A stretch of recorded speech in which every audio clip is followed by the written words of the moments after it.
Wes banyak. Assalamualaikum warahmatullahi wabarakatuh. Welcome back. Selamat datang kembali untuk diri saya sendiri. Oke. Di kesempatan kali ini saya akan apa? Ada sesuatu. Saya akan menunjukkan sesuatu. Entah apa itu kontennya. Buat kalian semua harus ditonton. Tapi enggak juga memaksa sih. Kalau kalian semua enggak nonton juga enggak apa-apa. Kalau kalian semuanya nyasar di channel ini ya rezeki gitu. Dia rezeki itu Pak. Ayo rezeki yang nulis di di KW ini ya. Oke. Kesempatan kali ini yaitu membuat video tentang review. Pokoknya review guys. Review apa guys? Pokoknya di review mana ya. Waduh sampai lupa saya. Mungkin untuk penonton-penonton baru nggak kenal siapa nama saya gitu kan. Oke. Nama saya Ronaldo Bilang Fauji, asli dari Sukoharjo, Jawa Tengah. Sekarang lagi di dunia lain, di kota lain maksudnya, di kota lain lah. Sebut saja X, kota X. Oke, biar cepet gitu kan, biar ya praktis, ya Pak ya, biar praktis ya, biar cepet. Ya, gitu ya, biar juga soalnya ya apa ya, alat seadanya gitu kan. Kamera HP bisa dikatakan burik. Sebenarnya ada kamera cuma ya itulah biar apa itu semuanya kelihatan polos sederhana. Langsung saja apa itu kita review. Oke. Apa yang kita review? Oke, pastinya kalian semua penasaran toh? Penasaran. Mari kita lanjut ke slide berikutnya. Oke. Barang apa ya? Ini sesuatu yang harus kita review ya. Kita review bersama-sama. Oke, langsung saja ya. Oke Pak, rencana Pak. Oke, siap. Sepatu yopo iku hiji deh, iku barang itu wah pan bocah mendoy. Maaf teman-teman, bukan ini ya, masa mau review sepatu kan, mau review sepatu bukan sepatu teman-teman, bukannya ada lagi kan sepatu. Nah ini keren nih. Nah ini teman-teman, saya akan mereview buku yang berjudul Muamalah Milenial.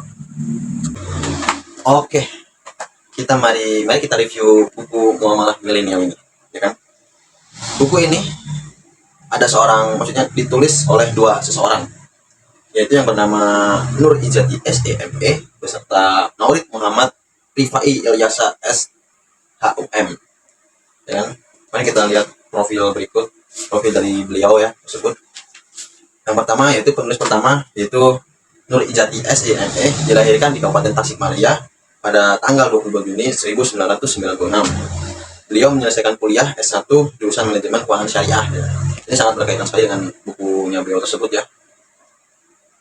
Terus beliau di Fakultas Syariah dan Hukum UIN SGD Bandung, akademik tahun 2014 dan 2018, ya kan. Nah, beliau juga melanjutkan kuliah S2 juga sempat bekerja di Bank Syariah Mandiri, ya kan. Setelah mendapatkan gelar S2 ini, beralih profesi menjadi dosen STAI Syamsul Ulum Kota Sukabumi, serta pada tahun 2022 kemarin beliau menjadi dosen di STIE di bawah Katara Harja, ya kan, itu kampus PS pokoknya mah. Oke, di profil penulis kedua yaitu ada saudara Nauri Muhammad Rifai Ilyasa. Maaf iklan ya. Saya ulangi, Nauri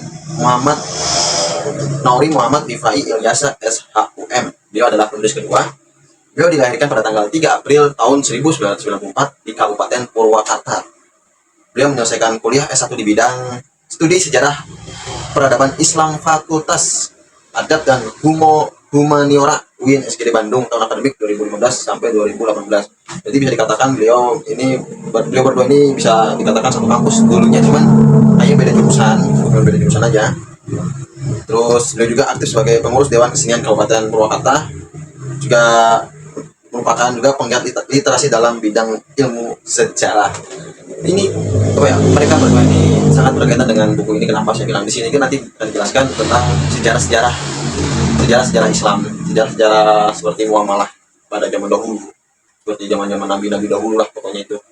Oke, tak lama-lama lah kita langsung review buku ini. Buku ini itu dicetak pada Mei 2024, terus diterbitkan oleh Biasa, iklan sedikit. Diterbitkan oleh Guepedia, the first on publisher in Indonesia, ya kan. Terus sampul dari Guepedia, tata letak Guepedia, editor pun dari Guepedia. Email di sini ada guepedia@gmail.com. Terus ada Facebook, yaitu namanya Guepedia juga. Twitter namanya Guepedia juga. Website www.guepedia.com. Terus ada nomor ISBN-nya yaitu 9786234214826. Itu Gue Media Group ya. Terus hak ciptanya juga dilindungi oleh undang-undang. Berarti buku ini sudah pokoknya legal lah, resmi ya, karena udah masuk undang-undang dasar. Oke, buku ini itu ada 8 bab. Oke, 8 bab itu sangat ya, beserta ada kata pengantar sama daftar isi ya, seperti buku pada umumnya. Di sini tuh saya jelaskan per babnya ya. Di sini tuh ada bab pertama, yaitu ada sebuah pengertian yang universal. Poin-poinnya adalah di sini ada pengertian dan tujuan syariah, terus fungsi hidup bersyariah. Terus poin yang ketiga ada muamalah secara universal. Yang keempat ada ijtihad, ijma, dan qiyas. Yang kelima ada mujtahidin. Ya, itu di bab pertama. Pokoknya. Serta di bab kedua itu ada materi tentang muamalah. Adapun poin-poinnya di sini ada yang pertama ada pembagian dan jenis muamalah. Lalu yang kedua ada muamalah al-dariyah. Yang ketiga ada muamalah madiyah. Yang keempat ada hubungan dengan ekonomi, berarti ada hubungannya bersama ekonomi ya kan? Terus sistem ekonomi Islam itu poin yang ke berapa itu? 5. Atau yang keenam ada mazhab ekonomi Islam era milenial ya kan? Era milenial itu era zaman sekarang paling ya, era milenial. Lalu ada di bab 3. Bab 3 itu dijelaskan di sini ada muamalah berdasarkan sejarah Islam. Jadi ada, yaitu muamalah itu udah dari dulu ya, ada sejarah-sejarahnya nanti ya di sini tuh. Nah, di poin pertama itu ada muamalah era Islam klasik. Ada Islam klasik sama Islam modern mestinya itu. Terus di yang kedua ada era ajaran Rasulullah SAW. Terus yang ketiga ada era Khulafaur Rasyidin. Yang keempat ada era tabi'in. Ada era tabi'in dan atba tabi'in. Yang kelima ada era abad pertengahan. Berarti ada era zaman dulu, era abad pertengahan. Tapi ditambahin sih era zaman sekarang gitu kan. Ya itu abad sekarang lah itu namanya ya. Ya namanya juga sejarah Islam. Jadi menjelaskan sejarah-sejarah yang lebih dahulu. Lalu di bab keempat ada Lembaga Keuangan Indonesia, yang dimana mereka menjelaskan poin pertama itu ada memahami lembaga keuangan. Apa sih lembaga keuangan itu ya kan, ada berapa, ada jenis-jenisnya pun. Nah ini di sini ada di poin kedua itu ada fungsi lembaga keuangan. Jadi fungsi lembaga keuangan itu banyak sekali ya kan. Nanti sebenarnya ada di buku ini sangat komplit sebenarnya. Terus ada juga jenis-jenis lembaga keuangan. Kalau jenis-jenis lembaga keuangan itu seperti apa coba? Seperti bank, koperasi, ya kan, pegadaian, dan lain sebagainya. Terus nah ini ada perbedaan lembaga keuangan bank dan bukan bank. Jadi perbedaan antara bank serta koperasi serta pegadaian itu ada perbedaannya. Jadi nggak bisa disamakan. Jadi ada ya semacam perbedaan lah, sebuah perbedaan. Nanti akan lebih detailnya itu ada di buku ini pokoknya. Pokoknya lebih detail itu ada di buku ini. Jadi kalian harus punya sih, menurut saya harus punya lah, minimal itu buat nambah wawasan aja. Terus di bab 5 itu ada kasus riba dalam muamalah madiyah. Nah ini itu apa ya, riba itu dosa sebenarnya. Riba jahiliyah itu lah, itu tidak disukai sama Tuhan, sama Allah. Di poin pertama ini dijelaskan kasus riba. Nah, dijelaskan kasus riba itu di poin pertama, kasus riba. Yang namanya riba itu dosa. Terus di kasus di poin kedua itu ada unit perbankan konvensional, ya kan? Perbankan konvensional. Lalu yang ke poin ketiga ada pegadaian. Di poin keempat ada kredit jual beli. Di poin kelima ada leasing. Terus di poin ke 6 itu ada jual beli online. Nah, jadi jual beli online ini sangat mahal ya di zaman sekarang itu ya. Sekarang tuh apa-apa online ya. Terus satu kredit. Nah, ini yang suka kredit itu. Lalu ada hadiah saat bayar piutang. Oh, ternyata ada hadiah nih. Bayar piutang itu ternyata ada hadiahnya, guys. Oke, kita lanjut ke bab ke-6, yaitu ada fatwa MUI ya. Oke, saya berganti model karena adanya inovasi. Tidak berinovasi aja sebenarnya. Oke, kita lanjutkan di bab ke-6 ini, yaitu fatwa MUI. Yang pertama itu ada poinnya itu pentingnya fatwa MUI untuk kita. Jadi apa sih pentingnya MUI itu untuk kita, itu nanti akan dijelaskan di buku ini. Semuanya sudah ada di sini. Jadi MUI tentang lembaga keuangan, terus ada MUI tentang operasi syariah, ada MUI tentang leasing, ada juga MUI tentang pegadaian, terus MUI tentang judi online. Itu semua akan dijelaskan di sini. Pokoknya kalian tentang fatwa MUI di buku ini sudah sangat dijelaskan dan insya Allah komplit di sini. Oke, kita lanjut saja. Terus ada di bab 7, kita masuk ke bab 7, yaitu ada jenis-jenis angkat dalam ekonomi Islam. Nah, apa saja sih jenis-jenis angkatnya itu? Nah, di sini poin pertamanya itu adalah yang jenisnya itu ada akad wadiah. Yang kedua ada mudabaroh. Yang ketiga ada akad musyarakah. Yang keempat ada akad salam. Yang kelima ada akad istisna. Yang keenam itu ada akad ijaroh. Yang ketujuh ada akad ijarah mutahyah bit tamlik. Tadi kan hanya akad ijarah. Nah, yang ketujuh ini ada akad ijarah mutahyah bit tamlik. Lalu di akad 8 ini ada akad qadr. Khord. Pokoknya mah bacanya itu QARDH, dibacanya khord. Nah, itulah. Oke, kita lanjut aja ke bab 8 ya. Bab 8 itu ada muamalah madiyah menurut ulama mazhab Sunni. Jadi di sini ada muamalah menurut beberapa ulama, ya kan. Maaf itu iklan. Di sini syutingnya deket ini ya, deket wahana, jadi banyak banget iklan. Di sini dijelaskan ada sekilas 4 ulama berpangkat mujtahid. Ada 4 ulama berpangkat mujtahid. Di sini juga akan dijelaskan tentang hukum jual beli. Terus barang yang boleh dan tidak boleh diperjualbelikan, serta ijab dan qabul dalam jual beli. Khiyar hak pilih, hal yang membatalkan jual beli yang dilarang, terus tasriyah dan pengembalian barang cacat. Nah, ini barang-barang cacat yang tadi ya ada di kembaliannya. Terus ada pengembalian laba. Nah, ini laba itu keuntungan, itu apa namanya? Ya, pokoknya ada pengembalian laba lah. Terus ada salam dan kiroh. Terus ada gadai, ada wadiah titipan harta, terus ada mudabaroh bagi hasil, ada ijarah persewaan, ada syirkah berserikat, ada daman itu jaminan, terus ada hiwalah itu pemindahan utang, terus ada riba kelebihan. Nah, itu riba yang di sini sangat dijelaskan, riba itu ya dosa lah ya, itu tidak boleh. Terus ada taflis, pailit, dan hajar atau larangan menggunakan harta. Nah, itu tadi bab-bab, beberapa bab yang ada di buku ini menjelaskan bagaimana kita itu supaya mengerti tentang ya lembaga keuangan syariah, terus menurut para ulama, terus jenis-jenis apa saja sih yang ada di akad dalam ekonomi gitu kan. Lalu ada pengertian syariah, itu yang pertama tadi ya, pengertian syariah. Ada ya kasus-kasus riba, itu yang mungkin sangat harus kita ketahui sih bagi kita semua itu sebagai umat muslim. Terus kelebihan di buku ini itu ada di beberapa yang saya sukai gitu kan. Maksudnya ada kelebihan tuh saya sukai gitu. Di sini itu yang saya suka itu ada apa itu? Ada potongan-potongan ayat suci Al-Quran dan beberapa hadisnya Rasulullah SAW. Oke, akan saya jelaskan contohnya seperti ini. Sebentar dulu ada iklan. Oke.